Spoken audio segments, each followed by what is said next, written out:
Welcome back to another episode of Seduce Me. I can't wait to find out what happens today. Come along and play with me.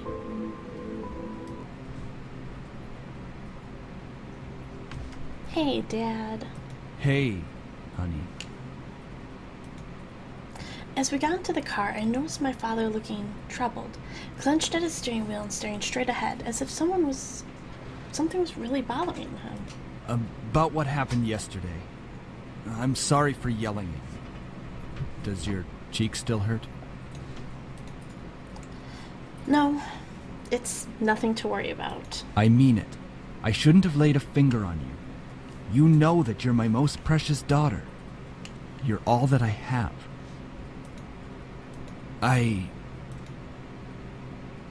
Yet he couldn't bring himself to say what he could never say to me in such a long time. I always wanted to hear those words to affirm how he really felt. But I guess, even now, he couldn't say it to me. I turned my head away to look out the window. There's no point in waiting for something that was never going to come. And like that, he started to drive and the conversation between us ended. I decided to focus my attention on the passing scenery. We were talking about the usual route to grandfather's house. It was located within the vicinity of the school district, but it was still pretty far away from the school and where our house was. He had always lived alone, insisting on doing things by himself, even at his age, living in such a large house. I wondered, did he pass away with no one at his side as well? It sounded so lonely and sad. It was strange that he decided living all alone in his large estate. If anything, he could have lived with us. Though he and my father probably would have given each other the silent treatment the entire time. Maybe living alone was preferable to that. I actually had him visit him for quite a while. Visits to his house were most frequently when I was a child, and I had long grown up since then. The last time I visited, though, he looked just as he usually was, happy and healthy. But things change. In the back of my mind, I knew that he would have to leave one day. It wasn't like humans could live forever. So why did my heart feel so heavy? The car ride was spent mostly in silence until he spoke up again. How was school? Maintaining your grades, I hope. Yeah. Trying my best so far. Trying? That's not really doing the best you can, is it? With my father, only some words I said were filtered through his ears. It was difficult to keep a conversation without eventually talking about academics or my future, or even if something was loosely based upon it. He always found a way to integrate it whenever we talked. Anyway, your belongings are in the trunk. There isn't a lot, so I'm sure you can manage bringing them inside the house. After all, you are on the road to being independent now. Yes, I can manage on my own. Thanks, Father. The usual silence resumed between us. I really wasn't sure what to say around him, especially most of the time we didn't share the same opinions. One question did linger in my mind, though. If he was going to justify acting so nonchalant at grandfather's funeral, I had the right to at least know why. Let's try again. Sorry, or say, Dad, about you and Grandpa. We are not talking about this. I feel like we should, because Grandpa did leave us yesterday, so... I wouldn't care if he had left even long before that. I do not want to hear it, and that is the end of this conversation. As always, he managed to shut down any other form of conversation related to him.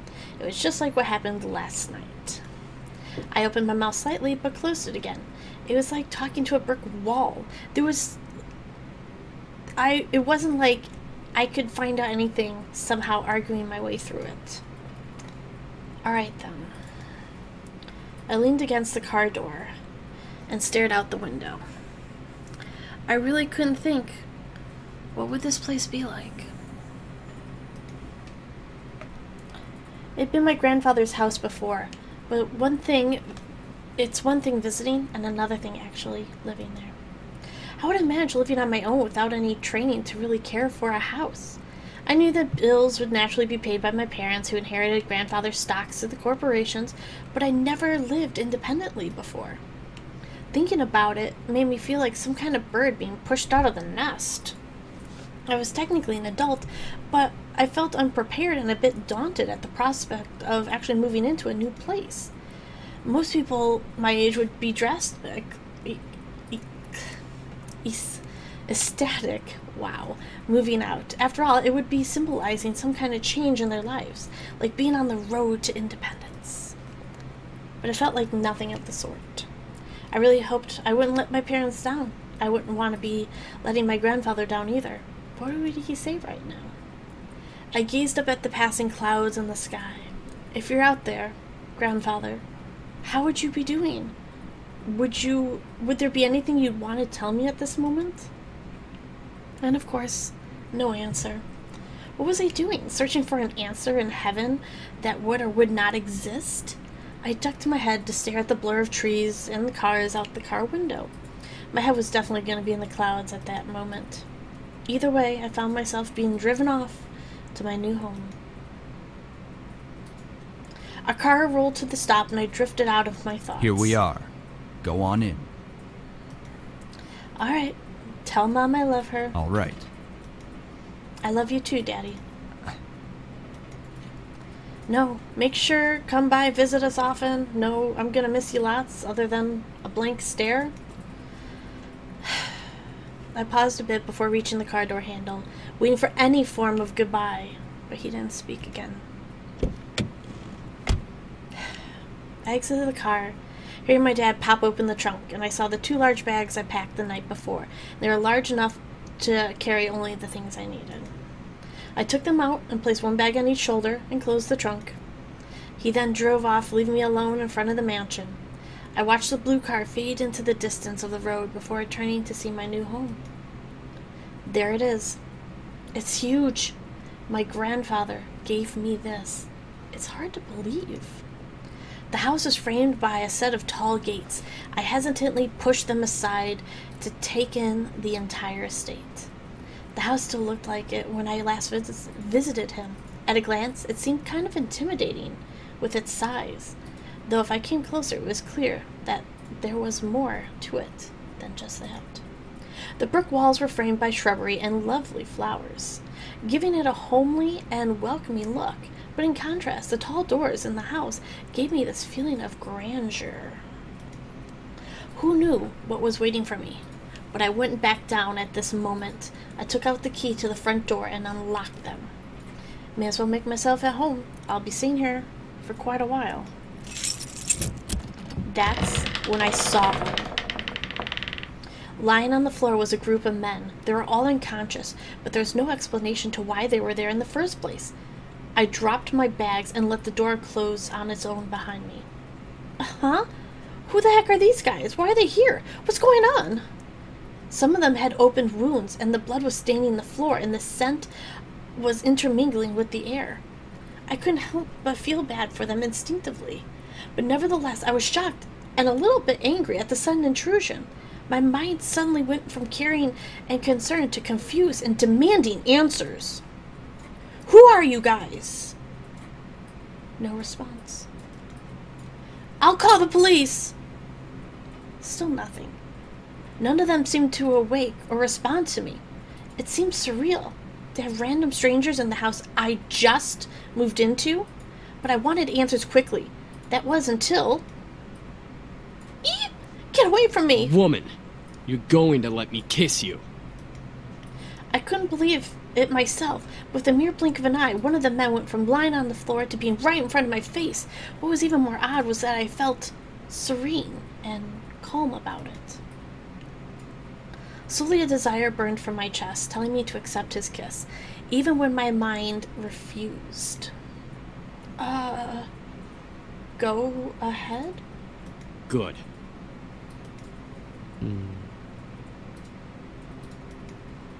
As he kissed me, I could feel my body go weak. I didn't know why, but that kiss was draining me of my energy, and yet it was so good and made my heart sink. It was strange tingling that danced over me, over my nerves of my body, and I could feel the streams of intangible energy run up through my body. It felt odd, but at the same time, it felt amazing. Sam, stop it. Sam. The person kissing me, Sam was his name? I glanced behind I said stop. Now. Fine. Finally he pulled back, and I was left standing there in a daze. What? Huh? I couldn't tell what was going on. My mind was completely enwrapped by the kiss in my thoughts, and I melted into the depths of my forgotten memories. Please forgive my brother. He's a bit reckless. At least I feel a hell of a lot better than you right now. Because you used your abilities on her. Sam, you're such a reckless brute. Taking advantage of a beautiful young woman like her. Shut that pretty boy mouth of yours before I rip it off your pretty boy face. Sheesh, you guys. Can we not fight right now? Not all of us are in the best state. I guess you are right, Matthew. I agree.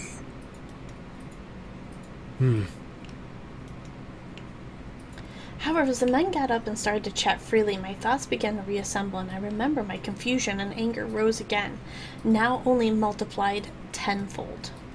What? What? Huh?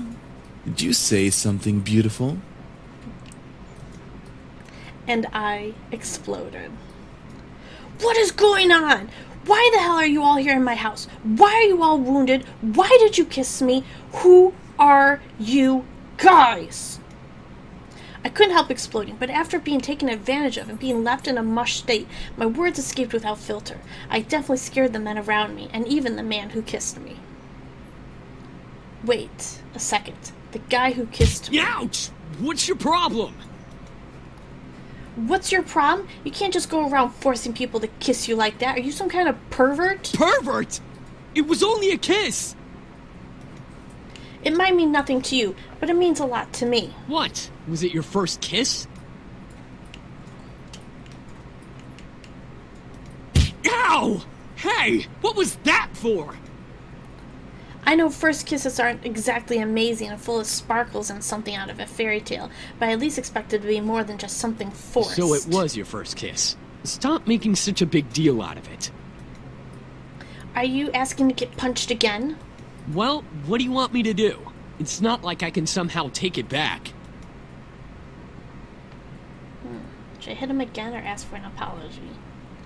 He's kind of an asshole. I think I'm gonna hit him again. Ow! You're just being violent now! You deserved it. Anyways, if you try and pull any funny business in the future, just a fair warning, I know Taekwondo.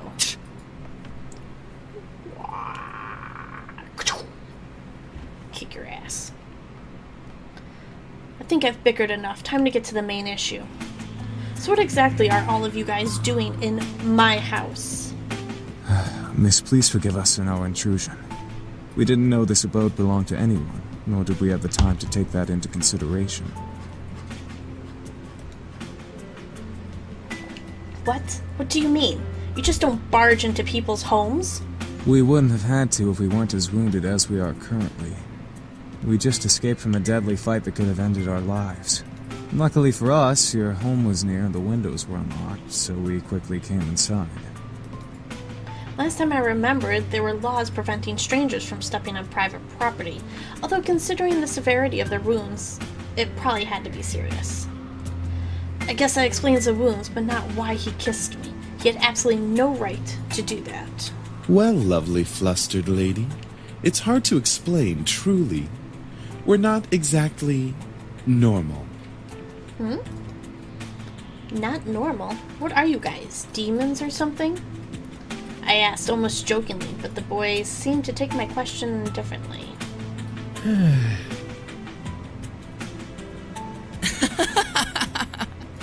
Well, yeah, actually, something like that. Eh? We're incubi, miss. Demons who consume and use sexual energy of humans to survive.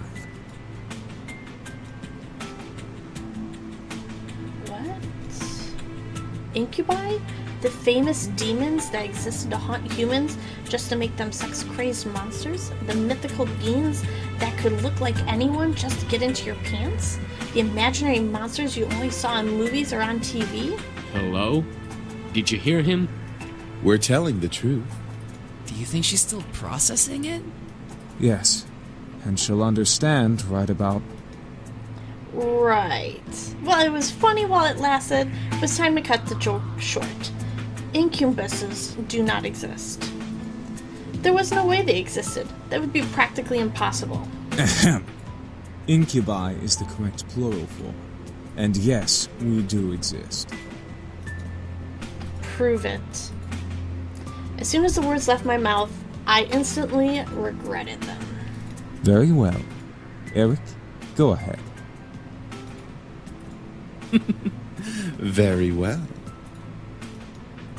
My sweet, you're so tempting with such non-belief.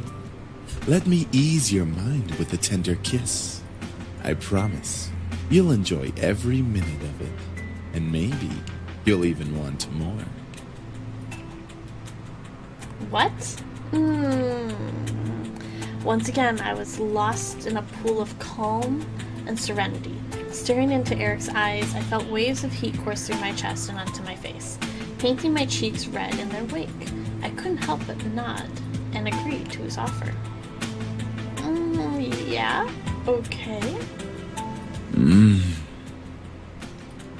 With another kiss, my heart began to flutter once again in my chest, and my mind was sent spinning in heated, passion-filled pleasure. Yet I could feel my body draining of energy as he kissed me. All right, that's enough. Aw, very well. I feel so much better. As he pulled away, I was left in a mental mush pool. I felt weak in the knees despite all my will demanding me to stand straight in front of the boys before me. The world around me began to spin as I tried to speak. I think I'm going to... Where are our manners? I'm James, and these are my brothers. Sam, Eric, Matthew, and Damien. Miss, are you okay? Shit. She fainted. Wow. Today's episode was crazy. Who would have thought that would have happened to us? Make sure you join us tomorrow. We have a lot more fun planned.